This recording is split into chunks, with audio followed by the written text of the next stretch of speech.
Bonjour à tous, vous écoutez l'émission Compte à rebours présentée par Terespan pour Radio Taïwan International.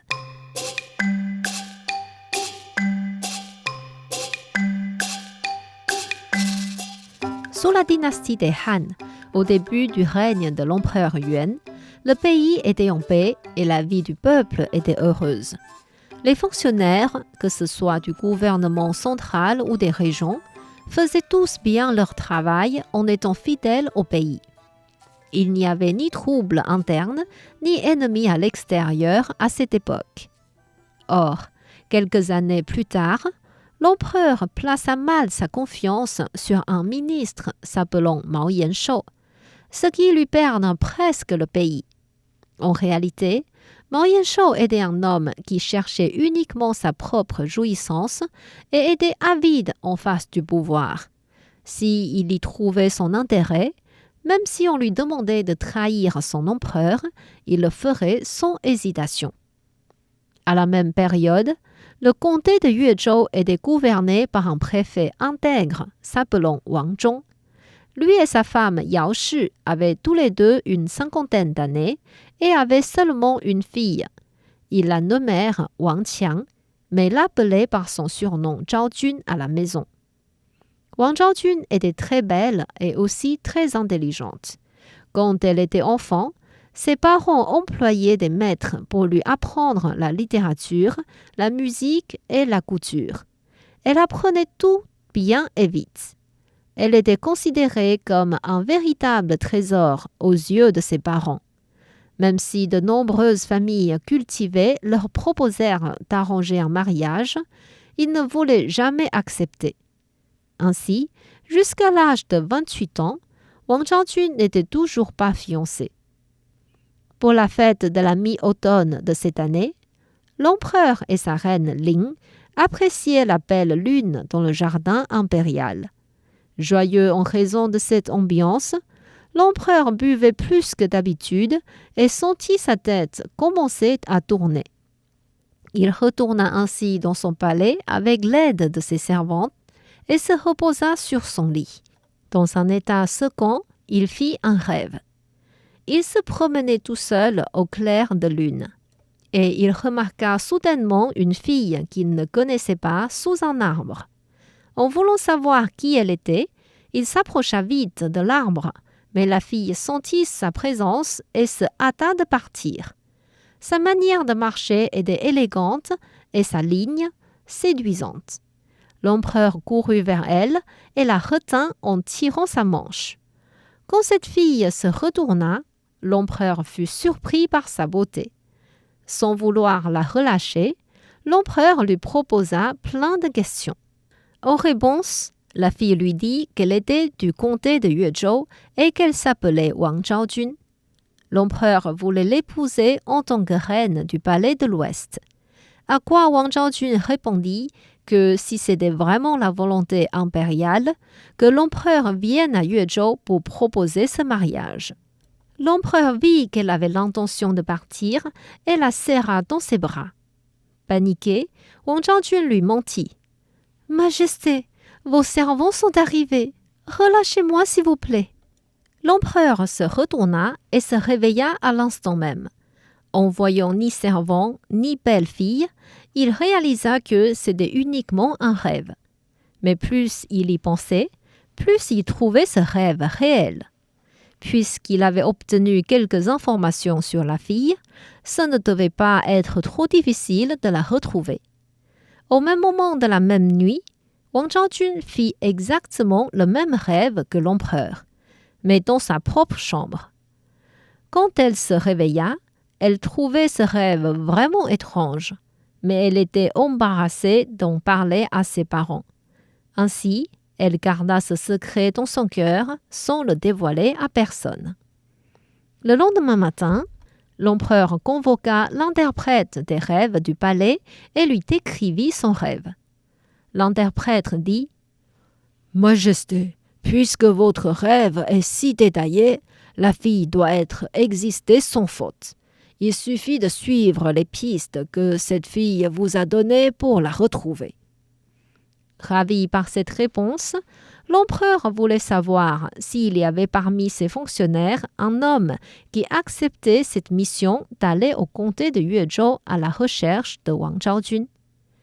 Le ministre Mao Yanshou sortit du rang et se dit volontaire. L'empereur dit « C'est très bien. Je savais que je pourrais vous faire confiance. Si vous pouvez ramener cette belle fille de mon rêve, je vous donnerai une promotion et 400 kilos d'or. » Mao Yanshou reçut l'ordre impérial et partit à Yuezhou avec une vingtaine de servants. Sur le chemin, quand les gouverneurs et les officiers locaux apprirent le passage du ministre, ils lui offrirent tous des cadeaux et de l'aide pour son voyage. Ainsi, avant d'arriver à Yuezhou, le portefeuille de Mao Yanshou était bien rempli et ses affaires avaient quasiment doublé. Arrivant à sa destination, le préfet Wang Zhou l'accompagna jusqu'à l'hôtel et l'aida à s'installer. Mais Mao Yanshou était mécontent du fait que Wang Zhou n'était pas sorti de la ville pour l'accueillir. Il lui fit quelques reproches et lui donna une affiche en l'ordonnant de faire plusieurs copies et de les afficher aux endroits animés dans la ville. Sur l'affiche était écrit « Notre empereur souhaite faire entrer dans sa cour interne une fille s'appelant Zhao Jun. À partir d'aujourd'hui, toutes les filles entre 12 et 28 ans devront se présenter à la préfecture pour participer à la sélection. Toute personne ignorant ou se dissimulant de ce message sera considérée comme un crime de tromperie envers l'empereur. » Wang Zhou reçut l'affiche et fit ce que le ministre lui avait ordonné. Quand toutes les copies furent affichées aux endroits animés, il rentra avec l'air soucieux.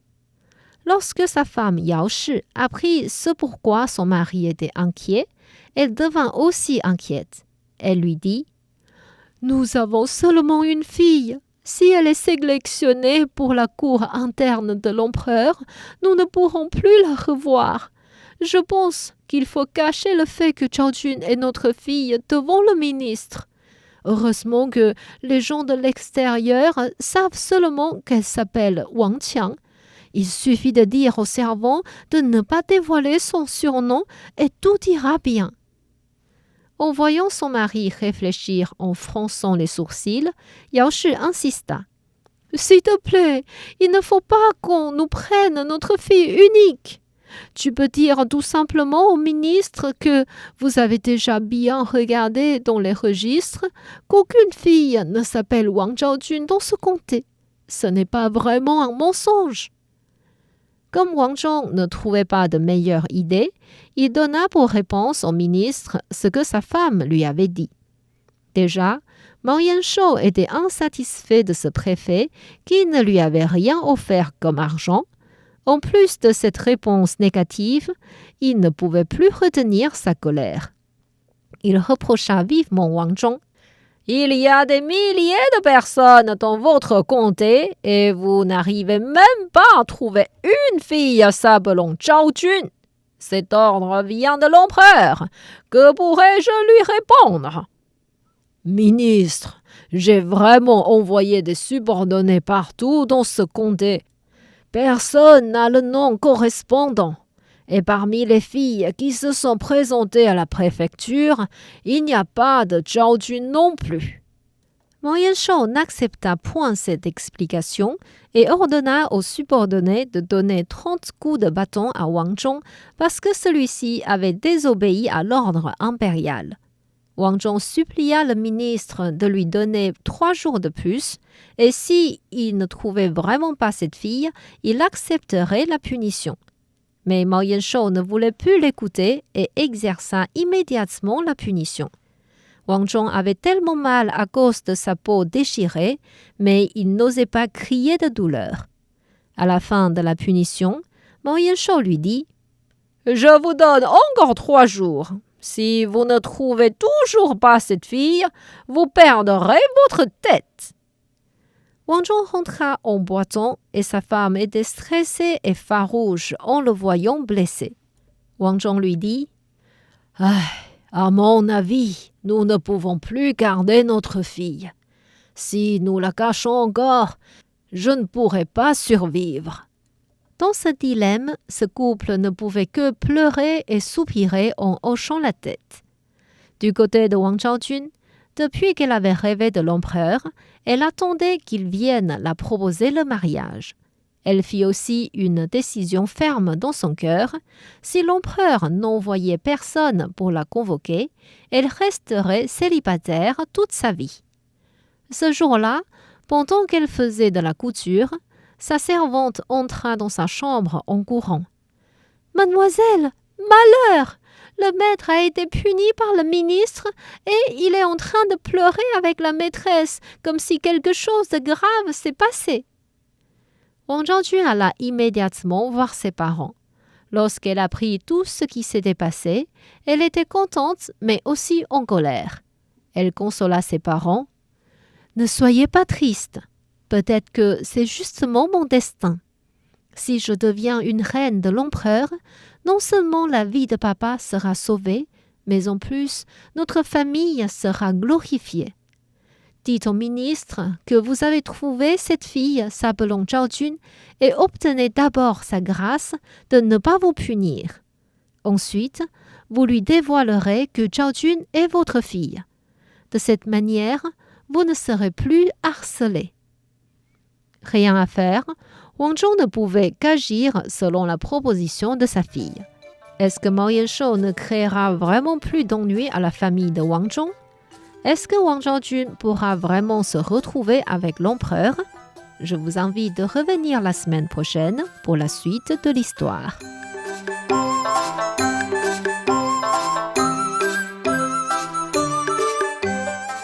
C'était Conte à rebours présenté par Thérèse Pan sur les ondes de RTI.